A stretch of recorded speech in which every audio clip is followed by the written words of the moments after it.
कोल्हापूरच्या माधुरी हत्तीन प्रकरणामुळे रिलायन्स फाउंडेशनचा वनतारा प्रकल्प चांगलाच चर्चेत आला होता। याच वनतारा प्रकल्पाची आता SIT म्हणजेच विशेष तपास पथकामार्फत चौकशी करण्याचे आदेश थेट सर्वोच्च न्यायालयाने दिले आहेत। प्राण्यांना वाईट वागणूक देणं, आर्थिक घोटाळ्यांसारखे आरोप याचिकेत करण्यात आले आहेत। त्यामुळे वनताराची अडचण पुन्हा वाढवणारं हे प्रकरण नेमकं काय आहे, न्यायालयाने नेमकं काय म्हटलंय, या आरोपावर वनताराचं नेमकं म्हणणं काय आहे, याविषयी सगळं या व्हिडिओच्या माध्यमातून जाणून घेऊया।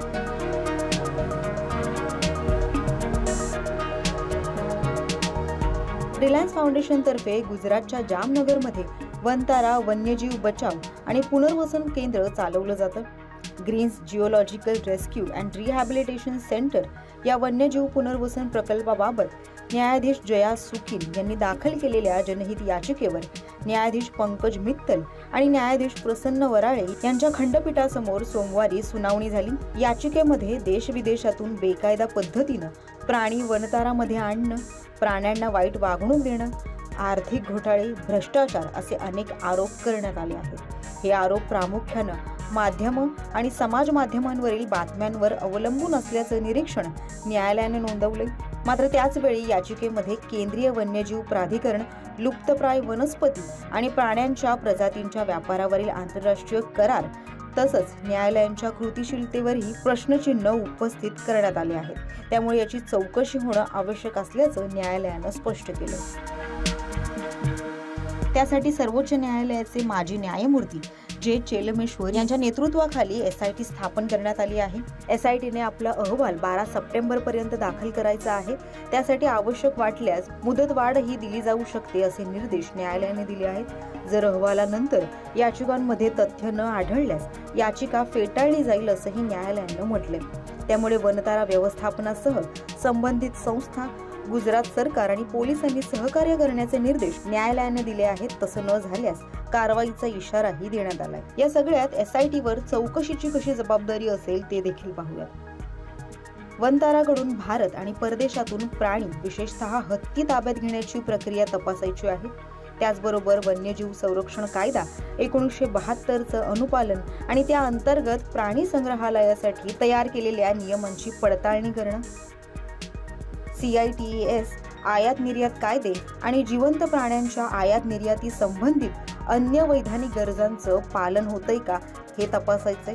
त्याचबरोबर पशुपालन, पशुवैद्यकीय निगा, प्राण्यांच्या स्वास्थ्यांचं मानक, जीवितहानी व त्याच्या कारणांचा अभ्यास करणं, हवामानाच्या स्थितीबद्दल तक्रारी आणि औद्योगिक क्षेत्राजवळील ठिकाणांशी संबंधित आरोपांबाबत तपास करणं, डामडौल किंवा खासगी संकलन, पुनरुत्पादन, संवर्धन उपक्रम आणि जैवविविधता संपदेचा वापर या संबंधीच्या तक्रारी तपासणं, पाणी आणि कार्बन क्रेडिटच्या गैरवापरासंबंधी तक्रारींची शहानिशा करणं, आर्थिक अनुपालन, आर्थिक गैरव्यवहार इत्यादींशी संबंधित तक्रारी तपासणं याकडे SITचं विशेष लक्ष असेल।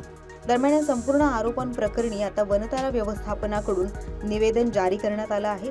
त्यामध्ये त्यांनी म्हटलंय की आम्ही सर्वोच्च न्यायालयाच्या आदेशाचा अत्यंत आदरपूर्वक स्वीकार करतो। वनतारा पारदर्शकता, करुणा आणि कायद्याचं पूर्णपणे पालन करण्यासाठी वचनबद्ध आहे। आमचं मिशन आणि लक्ष्य हे प्राण्यांचा बचाव, पुनर्वसन आणि देखभाल यावरच केंद्रित राहील। आम्ही विशेष तपास पथकाला पूर्ण सहकार्य करू आणि प्राण्यांचं कल्याण आमच्या सर्व प्रयत्नांच्या केंद्रस्थानी ठेवून आमचं काम प्रामाणिकपणे सुरू ठेवू। आमची विनंती आहे की ही प्रक्रिया कोणतेही तर्कवितर्क न लावता आणि आम्ही सेवा करत असलेल्या प्राण्यांच्या सर्वोत्तम हितासाठी पार पडू द्यावी, असं वनताराने आपल्या प्रतिक्रियेत म्हटलंय। दरम्यान कोल्हापुरातील माधुरी हत्तीन प्रकरणानंतर सोशल मीडियावर अनेक व्हिडिओ व्हायरल झाले होते, ज्यामध्ये काहींनी वनताराच्या कामाचं समर्थन केलं होतं तर काहींनी त्यावर प्रश्नचिन्ह उपस्थित केले होते। आता या प्रकरणी पुढील सुनावणी ही 15 सप्टेंबरला होणार आहे। त्यामुळे या अहवालातून नेमकी काय माहिती समोर येईल हे पाहणं महत्त्वाचं ठरेल। या संदर्भातील अधिक अपडेट्स आम्ही तुमच्यापर्यंत पोहोचवू। त्यासाठी लोकसत्ताच्या YouTube चॅनलला सबस्क्राईब करा आणि पाहत रहा लोकसत्ता लाईव्ह।